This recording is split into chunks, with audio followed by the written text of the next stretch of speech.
Student recognition first. All right. That's you? Yeah. I want get to to introduce. I will defer to It's up Mr. there. Magone then. Marissa is open on one of those tabs. Okay.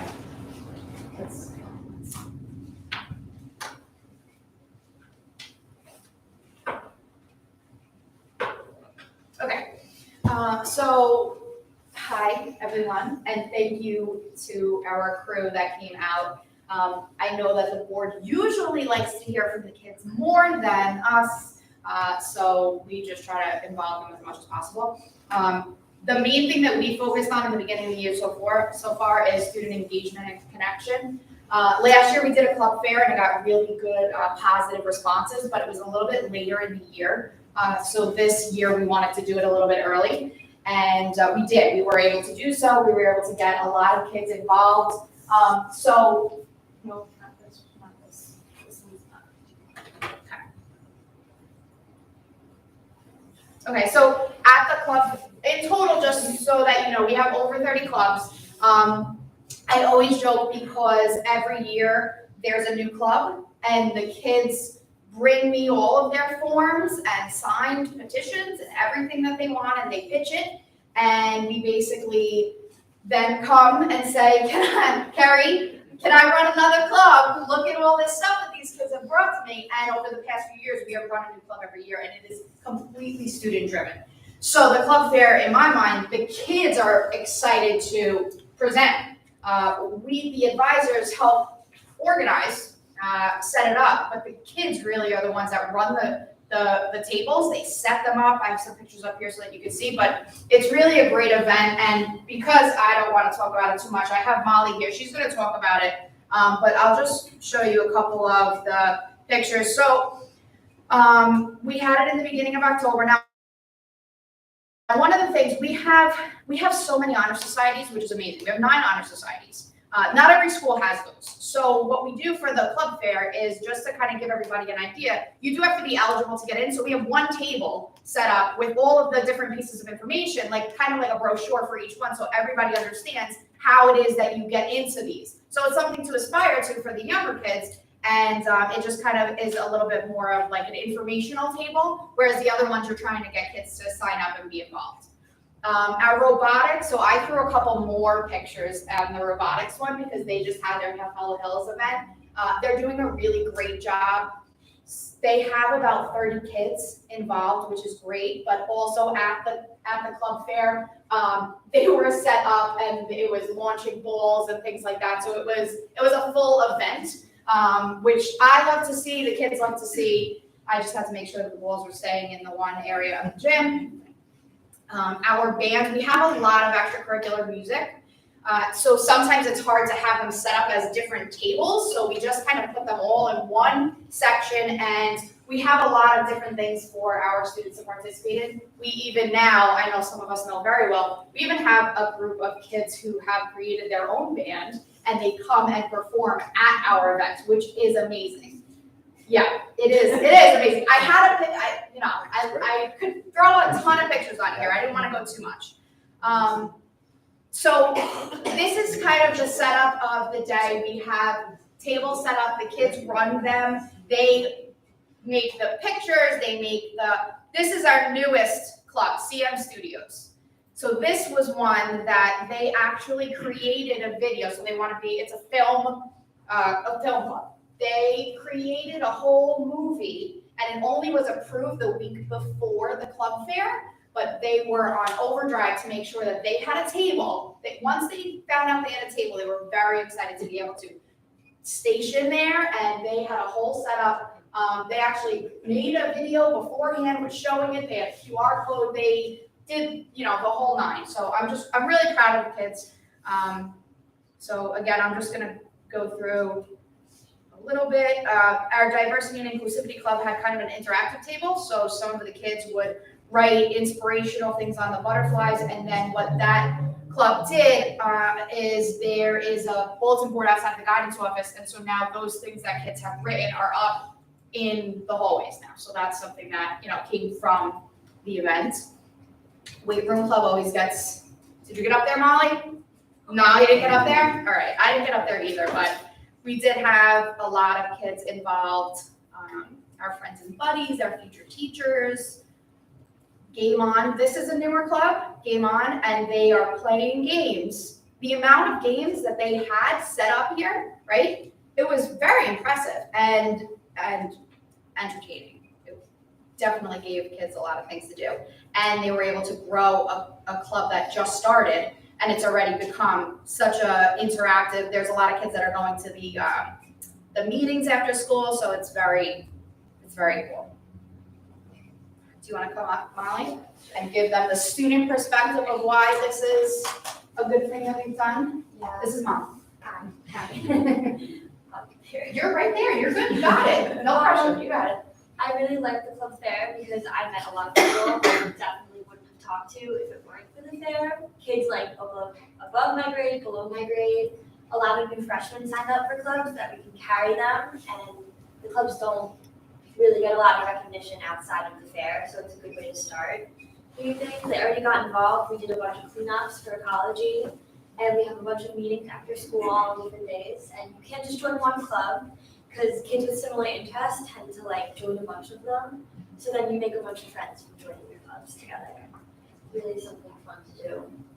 And you get CSER points for it, which we need. That is true. When I was talking to Molly about it, she said that she had about a page and a half of kids that signed up, right? And in the past, it's always been, science club doesn't always get a page and a half. I don't know why. It was good. But really good. It would have been our stickers, but the kids stickers. signing up, yeah, it was nice. And I think what's great too is they didn't just sign the paper, they then went to the meeting and then they had a cleanup. So they were out in the community doing something with these kids that they just met at the club fair. And I believe you already got them into other clubs, Yeah. right? You can't just join. Right.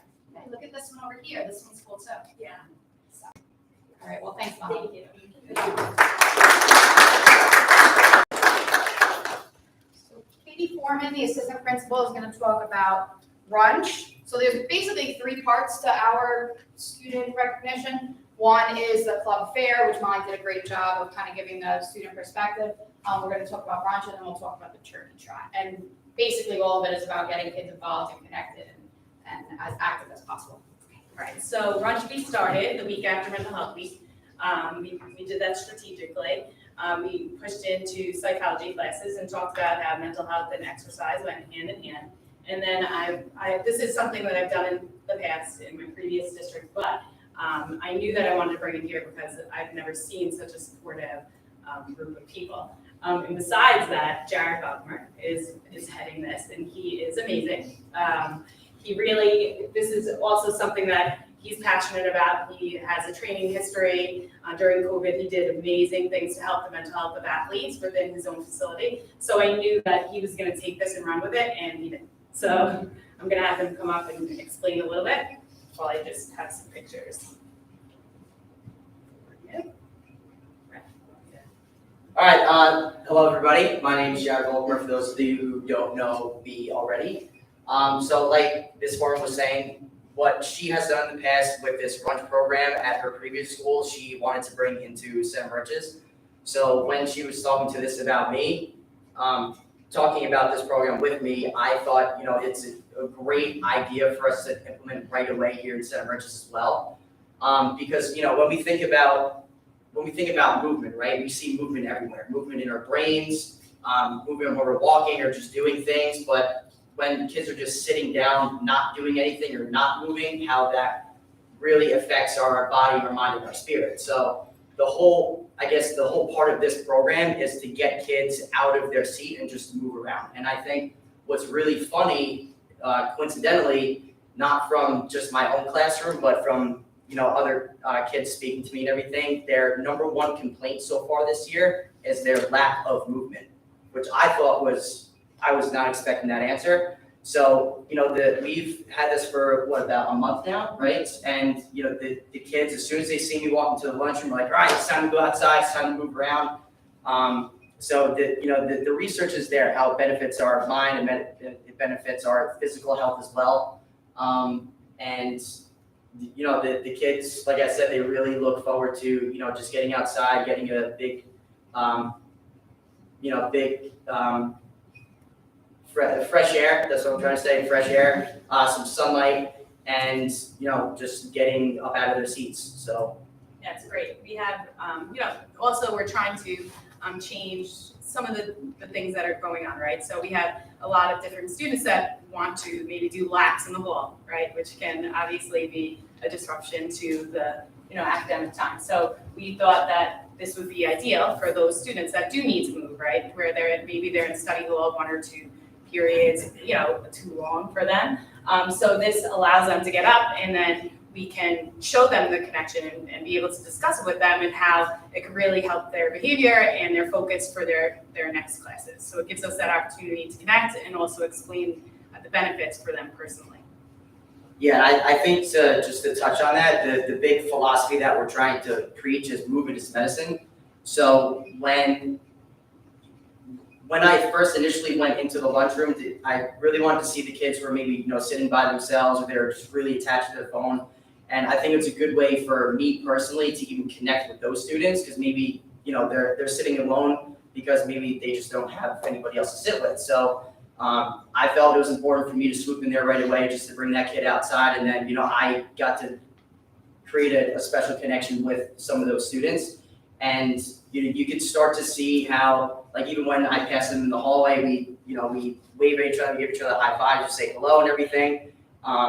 And it kind of helps them just to grow out of their shell a little bit and maybe kind of do things that they're not really comfortable doing. So there's a ton of benefits just, you know, from just connecting with kids, getting them to move around, and kind of just adopting that mindset of movement is medicine. So yeah, Great job. that's it. Thank you.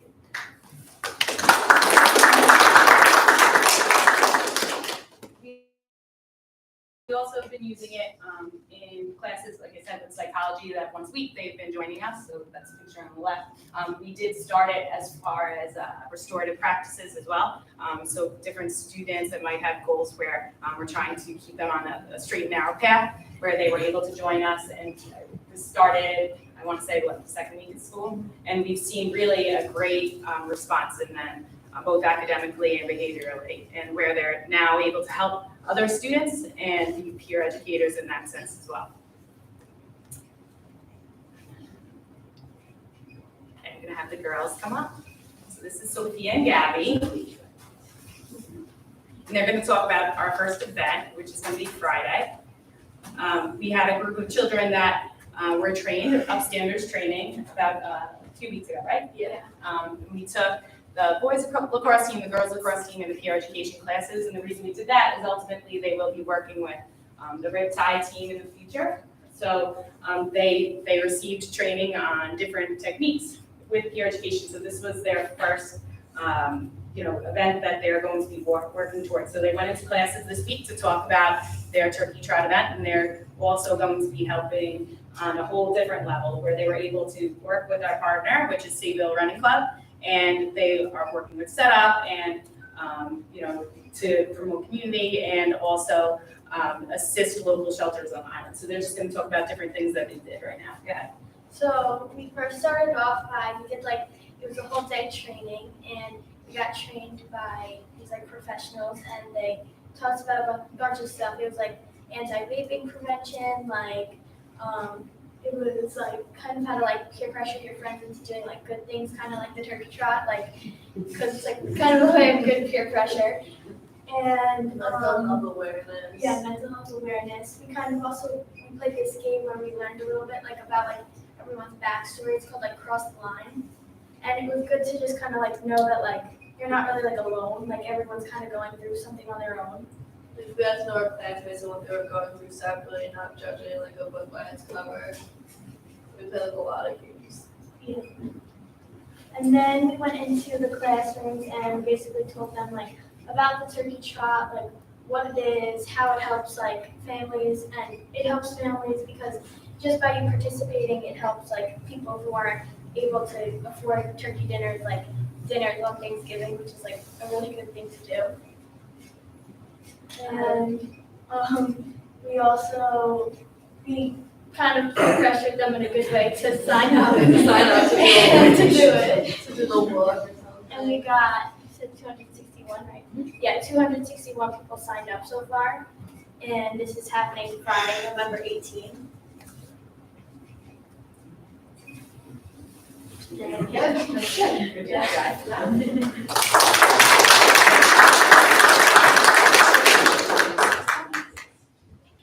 I can tell you girls that your peer pressuring is working, because I had conversations even before I left. I had some freshmen at my house and they were talking about doing it themselves, or doing, I guess, a relay is an option for the turkey trot, and who's doing the table, so what you're doing is working. So thank you. There seems to be a lot of excitement with it, or at least discussion about it, so that's cool.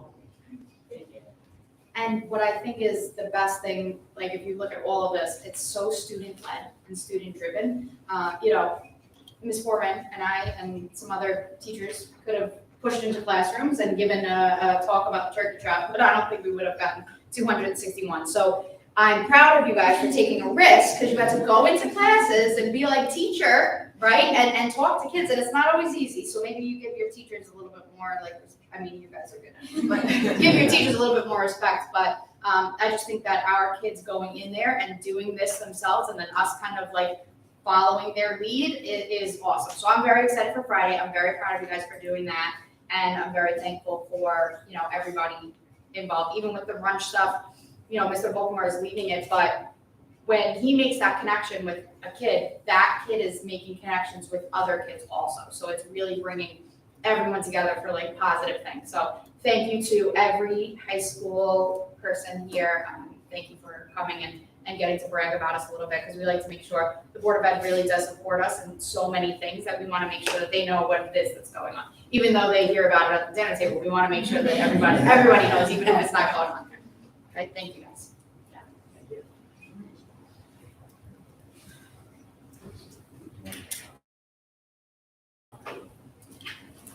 No, I have nothing really. It's just so impressive to see everybody doing these things and wonderful connections that are being made in student-driven stuff. This is the best part about what we do. So thank you so much for coming tonight. We're going to end the meeting now. We have to do good stuff, right? Sorry. We got to stay for the other things too, I guess. So, but thank you so much for doing that. We appreciate it. Yeah, no, that's great. Thank you, guys. Chief, ladies. You guys, it's awesome to see the things that are happening. The most important thing we can do is make sure that we're providing opportunities for kids to connect to the school and feel like they're valued and part of something. And I think that these kinds of activities are essential for that. So really good stuff. And we love hearing from the students. Yeah. So thank you. Really good It's stuff. all great. Appreciate it. So we're going to transition now to a presentation by Ms. Loughlin, which generally It's usually two, everyone can leave. It's Usually how it goes. Well, this is a good one to stay for. For our long-term financial planning for the district. No, but if you want to choose to go, it's fine. This is not I very don't take exciting any stuff. offense. If you have to peer pressure some people to attend the turkey trot, we understand. Right. Okay, see if Mom's here. Thank you. Everybody's staying. So we're gonna go over our long-term financial plan. We do this every year, so this is just kind of an update from now that we've closed our books out. Last meeting, we presented on our reserve plan, which the board is set to adopt this evening. So today is to go over the long-term financial plan, which again is one of the board's goals. So we're kind of, slowly getting through each of the goals that they have set for the district financially. And it really is to just kind of talk about the fiscal health of the district and where are we going and what does it look like, and really just to start off some conversations around our finances. We're working on a lot of great programming, and can we sustain those things, and how are we managing those things? So a long-term financial plan just allows us to plan for the future, provides for fiscal stability.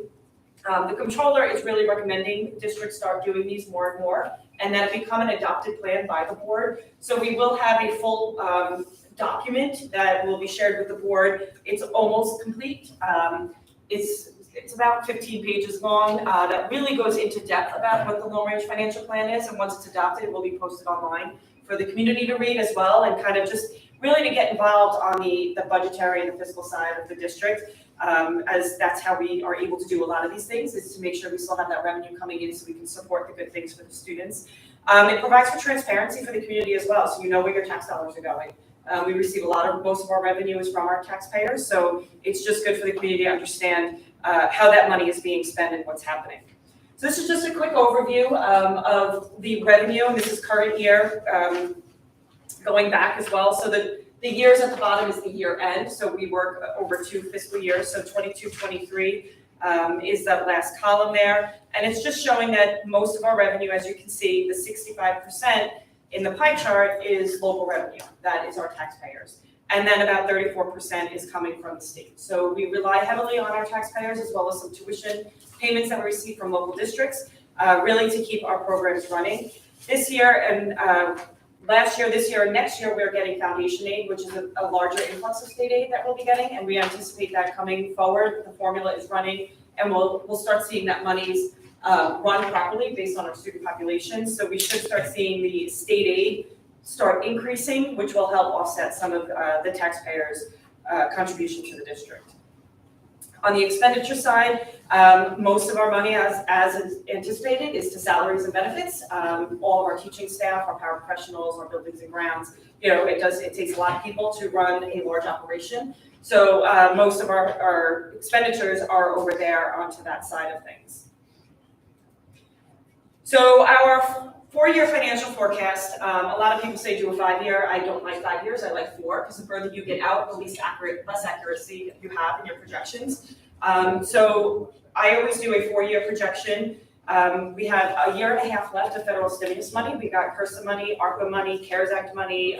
During COVID, a lot of federal funding came in, and we're doing really great things with that funding. It was a lot of money. But that program is going to run, and we're not going to get that money any longer. So we're looking at what are we keeping in place as a result of that money, and how are we going to pay for those things? So we've put some different learning supports in place, some teachers to help our students get through the effects of the pandemic. And we're reevaluating, do we need to continue those things? Are they working? And if not, maybe we're changing some of it. So we're constantly evaluating the federal spending, but now we're looking at it, how is that impacting us? You'll start hearing more and more, especially through budget processes, not just here in our district, but around the state. There's a potential fiscal cliff coming as a result of these federal funds going away. So we need to look at that and manage it closely, and that comes into this plan, and we have plans in place to prevent that cliff for our district. As I mentioned before, the foundation aid, we're getting fully reinstated foundation aid. It's been frozen for many years. As a result of that, again, a large influx of funds coming through, which will now just stabilize. So we have to manage those funds appropriately and figure out what's going to happen in the future. Are they going to change the formula, and how that is working? Yet to be seen. We know inflation is up significantly, and that affects the formula. So we don't have the exact numbers of how that's going to impact what our foundation is. Foundation aid is going to be. So we're working through a lot of those things and having those conversations with our colleagues to try to understand what is best for us. So we're just kind of preparing going forward, and just a little note to the side. These are unaudited numbers. They are projections. Things change. These plans are changed constantly. We will. Dr. Massara and I review these things continuously, and we'll make modifications as information is received. So this is just a quick forecast of revenue going out to the 2028 school year. And what this is, the assumptions that are made in here is that our tax levy maximum would be 2.5%, and our levies fluctuate each year. I have a slide to show that. And that's because there's a formula. It's based on CPI, it's based on our growth within our community and our taxpayers. It's based on our capital expenditures that we might have. It's building aid that's coming in or falling off the books. So there's a lot that goes into that formula. So our number could be as low as 1%, it could be as high as 5 or 6%. The assumptions we did was let's hold it steady at 2.5 or lower, depending on what the maximum was. So that is going forward, and then we also assumed a 2% increase in formula-based aids, which would also include the foundation aid. But again, with the caveat that we are waiting for the state aid numbers for this year to be released. We expect that any day now. And once we have that, we'll have a better idea of what inflation is doing to state aid.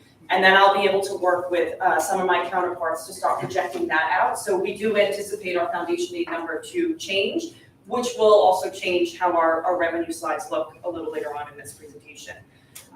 We are seeing a slight decrease in enrollment in our East Merchants students that come here in 9th grade. And a lot of that is also their enrollment across the state is declining. So as we're graduating those larger classes out, the incoming is not 100% enough offset. So we're monitoring that. And we also are seeing a little bit of a decrease in our special education tuition enrollment. We have a lot of districts that pay to have their students educated here in our program. But we are seeing, as a result of the pandemic, a lot of students are needing a little bit more services that maybe we can't provide, or they're graduating out of programs. And we're seeing that here internally as well. It's just the children's needs have changed, but we're constantly looking at that as well. So those are some of the assumptions on the revenue side. On the expenditures, we adjust the salaries based on our contractual obligations. We have a CBA contract for all of our employees, what's called the CBA. That's negotiated, and our teachers are expected to be negotiated again in 2024. So that will have an impact on this. But really the assumption is we kind of continue at the same trend we're at with our current contract in order to go forward. And we don't assume any retirements in these projections, and it is a very conservative projection. Our ERS contribution rate and TRS contribution rates, we don't know those going forward, but what we do is we look at trend, we look at what has happened over the past 5 or 6 years. And we also know that the COVID pandemic has had an impact on that, because those numbers and those contributions are based on the stock market and their investments that they do there. So we do start seeing some trends in the rates as a result of that. Our benefits as a whole, we have an assumption just about 7% increase in benefits. We've been very consistent with health insurance being about a 2% increase in premium, maybe a little less. However, last year was a 12% increase. We don't have numbers yet for this coming January. And again, as a result of the pandemic, the medical side is taking a hit. So now they're trying to, make up for some lost revenues on that side. So again, a lot of assumptions go into making these long-term plans, but we do the best that we can with the information we have, as well as looking at trends and history of what has happened in the past. And then we just have regular generic contract increases that are going up either by CPI, transportation contract increases every year. So those increases are assumed throughout as well. So again, what I mentioned before about the tax levy, it is volatile based on CPI and some of the pieces that go into the formula. So what this is kind of just showing, it's two comparatives. So the gray is showing what if we went to the maximum tax levy based on the projections that we've used. And we assume 2% CPI in all years out. Our levy actually would be higher than 2.5% in some years as a result. And then the red columns are capping it no more than 2.5% each year. So on the left, you can see, the difference in the two levy limits. And then on the right is just really the cumulative change of taxes by capping at 2.5% or lower, or actually going to what the projected maximum tax levy could possibly be on the revenue side. You want to jump in? I can see that. No. No? Okay. And again, these numbers are changing as we're getting information. We don't have CPI for this year. We don't know next year's tax levy limit yet. We find that information out usually around mid-January. When we start getting what CPI is for the year over year, we get our building aid numbers. We're monitoring our debt. We're monitoring capital projects. We had a lot of debt fall off the books this year, which impacted our tax levy limit. We are looking at potentially doing a capital bond in the future that will impact our tax levy limit. So all of that will continue to change these numbers and these projections, again, based on the known factors each year. And so this information does get updated on almost a monthly basis, but yearly we present to the board the long-term plan with the actuals in the current year, as well as we start developing budget next year. We'll continue to talk about these things. So this slide is a little scary. And when I showed it to Dr. Massera, he said, just leave. I don't want to talk to you. Because it shows the fiscal cliff. It shows what could happen. Again, our revenues are in the blue, expenses are in the green, and then the line is showing fund balance, the declining line.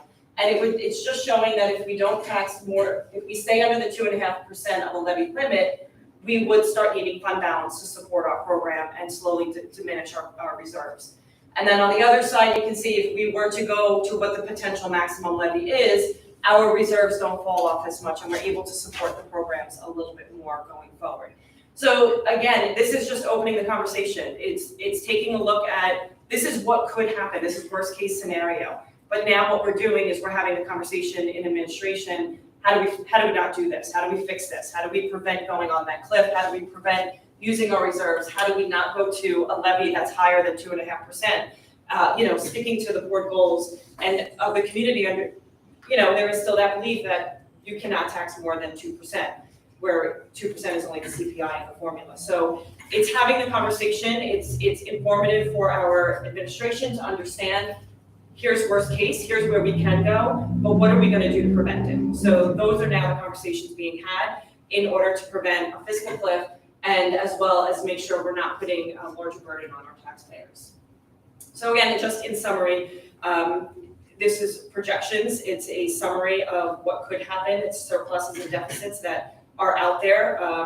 It's opening up the conversation. We need to find other ways to increase revenue and not put the burden on our taxpayers. It's monitoring state aid. It's having, advocacy at the state level to help the districts and not put the impact on the community and the taxpayers. It's looking at our tuition programs, and it's making sure that we're just able to maintain the current programs that we've put in place and continue to support our kids the best we can moving forward. Questions from the board? So I said at the next meeting, but prior to the meeting, we will share with the board the full long-term plan document, which has a lot of notes and references in there, as well as some other different type of graphics. It's got appendices to show the supporting information and the calculations for a lot of this information. And then it will be posted online for the community to take a look at. Will that document have like how much money out there, like the Carson monies that we have left, that kind of information will be there? I don't currently have it in there, but I certainly can. We can do like a federal piece to that document without any issue. Yeah, no problem. So we'll also give updates as we begin the budget process because we do have 1.5 years left of that federal money. So when we start budget, we will make sure we're including updates to the programs we've been running, how much we've spent so far, what our plan is going forward to finish the spend of it, the success of our summer programs that we did, some of the after-school clubs that we've been running with that money. So that we'll continue that conversation during the budget process. Thank you. Yep. No other. Thank you, Carrie. Yep, no problem. Okay. You gonna stay there? Yes, thank you. All right, so just moving on to a couple of the committee updates. Our safety team is actually moving tomorrow, so this is kind of, if you're interested, this is what's coming, this is the agenda for tomorrow. Where the stove will be hosting this meeting tomorrow afternoon. We will discuss some political concerns and updates about the building and some of the building level we've had with the safety team. We are looking at many of the, obviously we're heading toward budget season with Carrie Hinsel. We're going to be looking at, though it's going to be looking at district-wide safety initiatives that might be included in the budget as well. Looking to do some drills with Suffolk Police Department, and Mr. Spiller is actively involved in that, so he will be reporting out on that, as well as an update on where we are with security. I would have to say that, thank you, Mr. Spiller. Just actually talked to the board earlier about, what a great addition you've been, and thank you for your professionalism, the way you handled it, the way you kind of brought, your team together to really do some great stuff around and make us all feel a little bit safer here. So thank you very much. Appreciate it. Thank you, Mr. Spiller. And then we have Ms. Loughlin, and maybe you could share a little bit about Scholarship. Scholarship is the ID system that we were supposed to have in place in September, but production delays and things like that ultimately prevented us from bringing that to the school in September, but hopefully we'll be there shortly. The goal is January, where Ms. Mangonia, they're working with the programmers to get all the student information in there. And we will roll it out slowly and make sure that students are fully aware of what is happening. But it's basically all children will have to have their ID card, their student ID card on them at all times. They'll scan when they get into the building, and it kind of becomes an attendance system as well. But it allows us to know where students should be, so it eliminates the roaming of the halls. Students that maybe should be in study hall and now are in the cafeteria when they shouldn't. It allows our security team to have a portable device who can easily pull up a kid's schedule if we are seeing it's a consistent, student that keeps roaming the halls, finding out where they should be. It's preventative for children to be leaving the building. We know those that should have an early dismissal versus those that should be in the building at all times. So it's just it's a security measure. A lot of districts have implemented this in the local area, and Spangonia did a lot of research on it. We've had them present. They presented to the safety committee as well. So we're excited. Like Dr. Massara said, we were hopeful it would be here in September, but there were some issues with getting the actual devices. So we're making progress, making headway. With the intent is for January, but again, information will be forthcoming at the high school level when that is all going to roll out. That's only middle school and high school, not elementary. It's actually just high school, just 9 through 12. Yeah, we're going to start 9 through 12 and use it, iron out any kinks that we might find, and then we'll roll it down. I have a question. Are there going to be just scanners in the entrances, or? So it's a kiosk. It's like a little kiosk, and it's a quick. They scan, as well as the security team will have portable kiosks that they could scan. So at a sporting event, even they would be able to have a portable. And if we were to say, it's only 11 to 12th graders that are going to be attending this game, they would scan the students, and that way they would know, oh, you're a 9th grade. I'm sorry, you can't come into this game for whatever reason it might be. If it's a security reason, a safety reason. But it gives us a little bit more of that control. If it's maybe a student that should not be in the building, we have the ability to now see that and know that they shouldn't be at the sporting events either, and those type of things. So personally, my home district does this, and with many, I'm in Wayne Floyd, thousands of children, and they scan through that door every day, and that was our biggest concern is how are we gonna do this? We need to make sure the kids are flowing, and we don't wanna back up on the line. But knowing the larger districts that have successfully implemented it and working with the scholarship team, we'll have kiosks at the front door as well as the back where the seniors enter. My home district has it. I can say that I know of a district on Long Island where during the morning entry, some older kids came in that had graduated previously, came in and actually caused some trouble for that district. And so it eliminates that if everything is to scan, we know immediately they're not supposed to be. It's quite helpful. And another is we've had conversations and concerns from the security team is sometimes they don't know who's a student and who's not. If it's a new security guard, they don't know that child graduated last year and they're just walking the halls. So having the children have an ID badge, we require all visitors to check in and go through our security system and wear a badge. All our staff is wearing badges. We need to know who the children are. We need to know that they're a student of Center Riches and should be in the building and where they should be, so that we know where everybody is and everybody's in the right spot, and we can control that educational environment.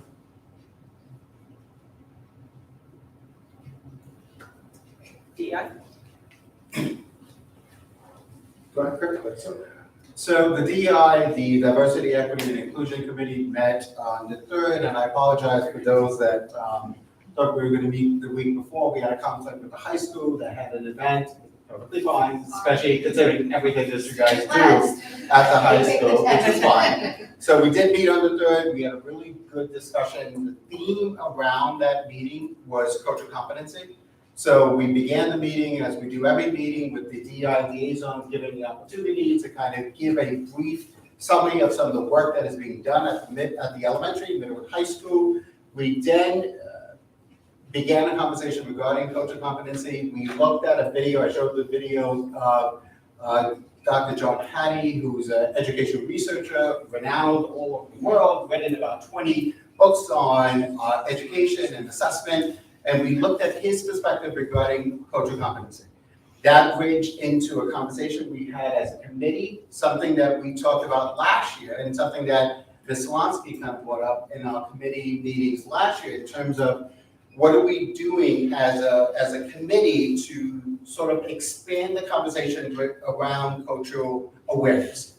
So we talked last year about the possibility of having a cultural event district-wide.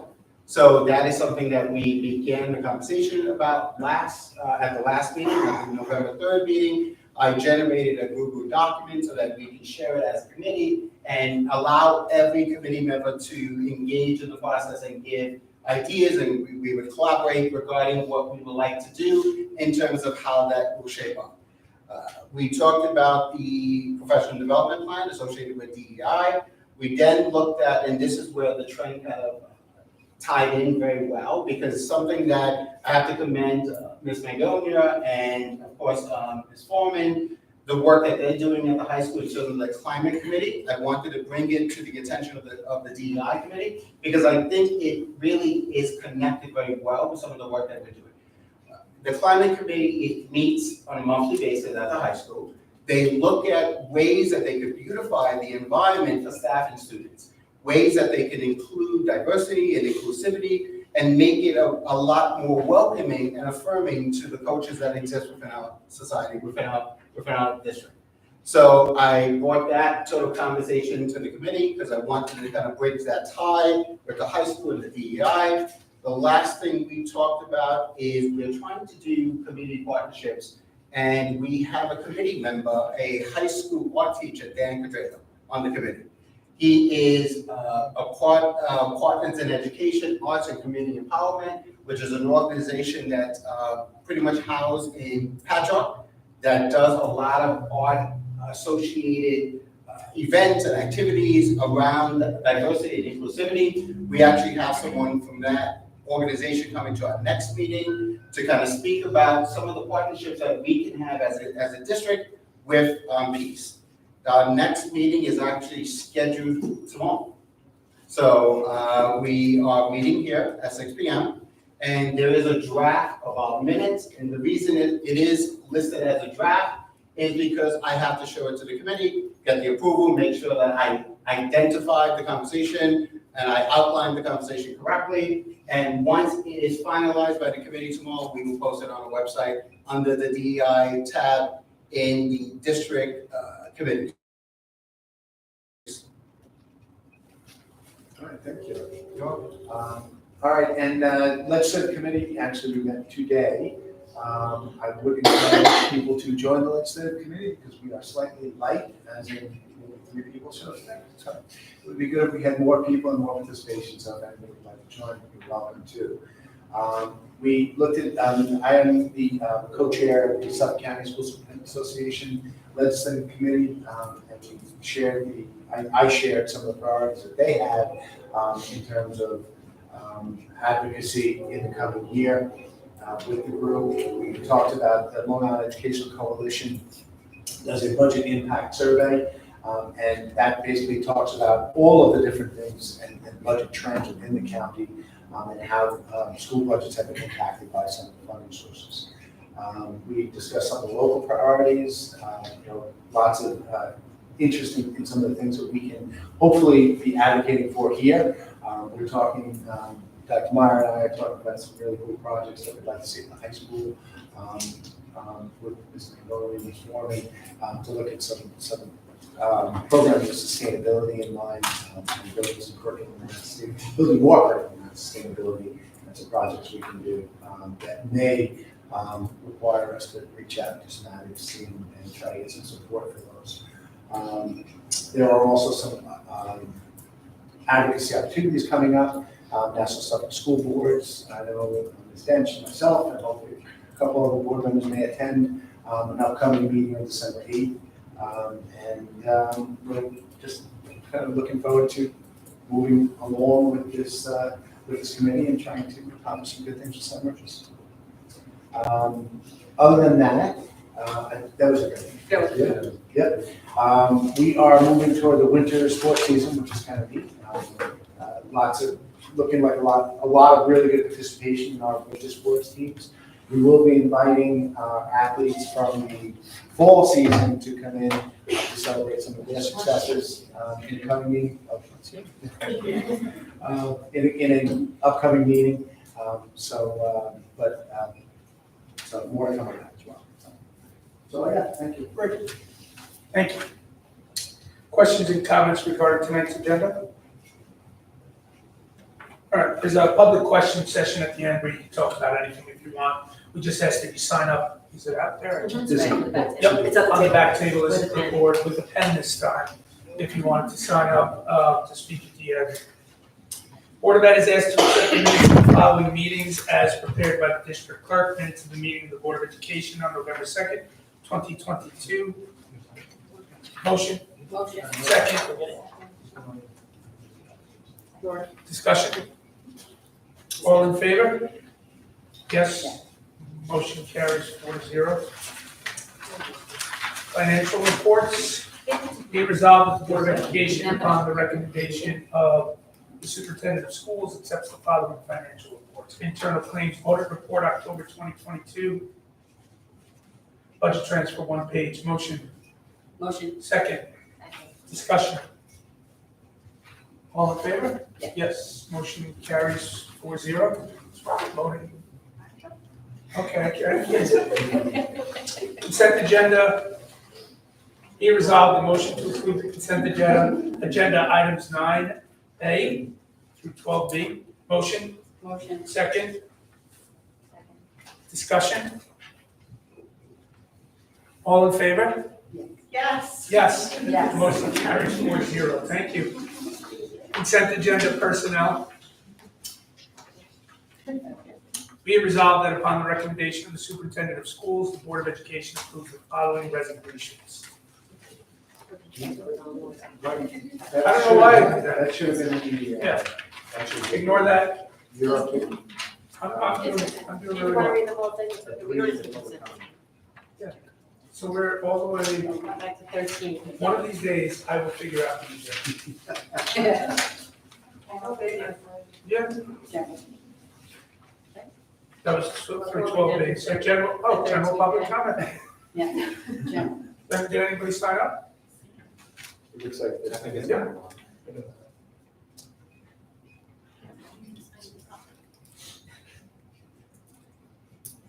All right, as they're filling that out, I'll just read the informational stuff. Members of the public who desire to address or question the board of any topic related to board work are welcome to do so at this time. Speakers are requested to limit their remarks to not more than 3 minutes, to appoint a spokesperson if concerns are concerned, and to supplement verbal presentations with written reports if necessary or desired. While we're waiting for. Yeah. And I went and mentored them. Are they gonna do, you know, they're gonna do it as fair exams like they did last year with the MIT? Yeah, 100%, absolutely. That was one of the best things. That was awesome. Really cool. Okay. Claudia? Oh,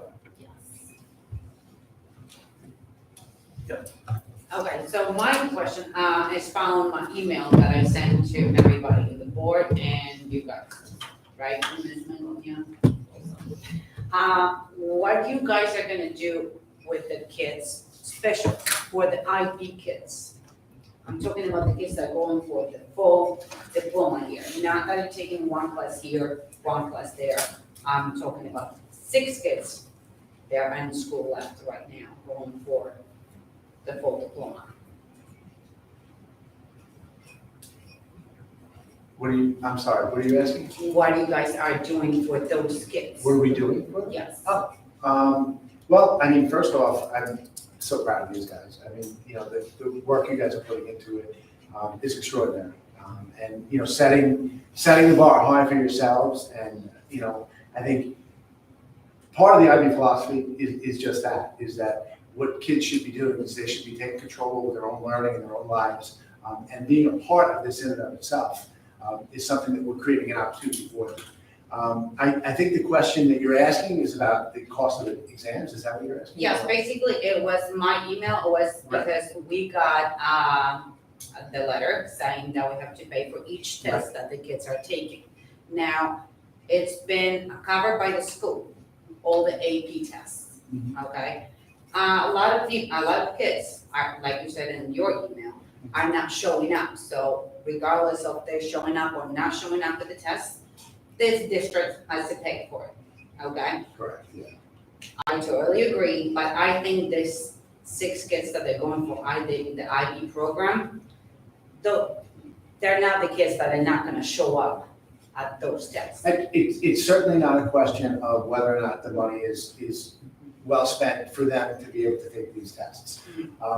The question is more about the equity issue that sometimes is created around these kinds of exams. We were trying to address an equity issue that certain members of our student body were perfectly able and willing to take tests and were encouraged to take tests, but other members of our community, more marginalized populations, were not taking those tests. And whether they would not take those tests because of financial concerns or whether they felt like they should not or could not take those tests, we were trying to eliminate that as a factor. So as a district, we chose to pay for all of the exams, whether they be IB or AP. Now, that's not something that local districts are doing. That's not something that's happening in, I'm sorry. No, I'm sorry, but we didn't always. No, we didn't always. No. That was something that in the 2018-19 school year, and again, that's before my time, but we chose to move to encourage participation because our numbers of participation were not what we wanted to see. We wanted to see more kids challenge themselves and take these exams.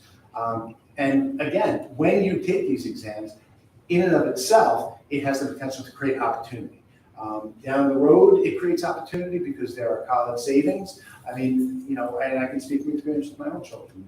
My children that took the AP exams and did well on those exams saved upwards of a year's worth of tuition down the road, which is a lot more than the cost of one exam at $95. Right. So I guess, you know, my point is, if we were to say that we were willing to pay for exams for 6 children who are high achieving children that are going to do great, we know they're going to do great, they're set up for success in the future, we are creating a situation where I think it's going against our diversity, equity, inclusivity, you know, ideals that we're trying to strive to be, because we are taking care of a group of kids as opposed to everybody else. But you're So going that to- creates an issue for us. You go in your school and IB school now. Correct. So you should honor the 4 or 5 kids that they're going for the full thing. And the minimum that you can do is like just to cover for those tests. I mean, we're not talking about people that, we're working parents. Regardless what the district does, we're gonna cover those fees for the exams. I'm talking about the school doing the right thing and the minimum for this So kids. I think in my opinion, and I will not speak for the board, I will let Mr. Maxwell speak for the board. In my opinion, the right thing to do for us is when there is any student, there's any kind of financial need, we cover the cost of those exams or a discounted cost of those exams. To basically say that we're going to pay for exams because of the merit of the student and because their academic and intellectual curiosity is something that's not something that we really want to get involved with. I think that does create a situation where we are favoring students because of their academic ability over other students and in some way assisting them, you know, financially, which is not necessarily, in my opinion, an appropriate way to go with that. Am I allowed to speak if I didn't sign up? I'm sorry. Am I allowed to contribute? Is that allowed? Do I need to sign up? If you could give us your name and. Hi, I'm Melissa Jordan. My daughter is Noelle Jordan. She's a senior this year. She's in the IB program. Just grab some coffee. I'll take care of that. I apologize. So speaking to your equity, and I did come here for this reason. You know, you don't need to be, there is no socioeconomic status stopping someone from being in the IB program. So anybody can be in the IB program. It's open to all students. So waiving the fee for all 6 of those students is really inclusive of everybody because you're not singling anyone out for being in that program from a socioeconomic standpoint. So I understand the frustration, especially since it wasn't presented to us when these children were in the program that we were going to be paying upwards of $1,000 for these children to take their exams. So I think that's where a little bit of the frustration comes in, is that I got a letter on a Monday that by the following Friday I needed to come up with $1,000 for these children to take the exams. I think that's where the frustration comes in. And to say that that you know it's an inclusive thing and you need to reserve those funds for the children because they don't have the same opportunity. They do have the same opportunity. A student who might be receiving free and reduced lunch still has the same opportunity to be in that IB program. So you're talking about 6 kids from all different ethnic backgrounds, socioeconomic backgrounds, whatever it is. they get that same opportunity to be in that program, and now you're just gonna say, well, we're not gonna pay for them because they're choosing to be in here. Well, to me, it doesn't make sense. Can I just take a Sure, moment to absolutely. address, because I'm not hearing the same thing necessarily, it's not the conversations that we had that you're saying, right? So, yes, everybody has the opportunity to take the IB classes, and everybody has the opportunity to go work toward an IB diploma. Not everybody has the same ability to pay for the assessments. And when you ask, or you're saying, can we pay for these 6 students? We can't make a decision on 6 students in a vacuum. It impacts everything else that we do as a school district. What Dr. Becerra, if I'm correct, is saying is that it causes some equity issues for the rest of the student population, and it's something that we're trying to move forward as equity and inclusion for all. If you only got 2 weeks' notice, that's a totally separate. That's all we That's have. a totally was separate 2 weeks issue notice. that we will certainly have conversations about and how we can be better with regards to that for the community, 100%. But it's not tenable for us fiscally to make a decision that's going to impact our budget in all areas, not just the 6 students. No one decision is made in a vacuum and exists in a vacuum. And that's where sometimes we have to make difficult decisions that impact some students in order to make sure that we have equity for everybody. I respect that, and the only last 2 things I want to say is, at the last minute, decisions are made to get buses to supply students to support at sporting events, and you're supporting your children. And for people who can't travel to go see a state tournament or whatever, you want to support those, I'm not making up a team, a wrestling team, a soccer team, whatever it may be. And you want to support your academic students as much. And the last thing I want to say, because this is hitting home for me tremendously, these children were sold a story about getting credits to go into college. My daughter she was recruited to Cornell for swimming, and she's applying to Harvard. Not one of her IB credits is transferring in, not one. And I think that's important for all of the students in this IB program to understand. She's also been recruited to many other colleges and now I'm paying for $1,000 worth of exams, and it does not matter what she gets, because not one credit will go. And I think that's important for people to know. Thank you. You're welcome.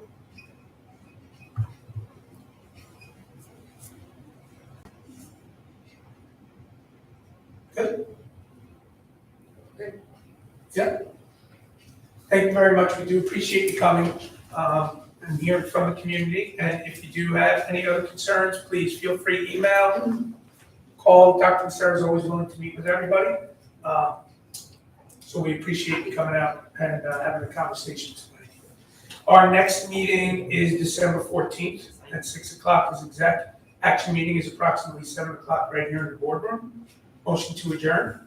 Motion. Second. All in favor? Yes, motion carries 4-0. Thank you very much. Thanks.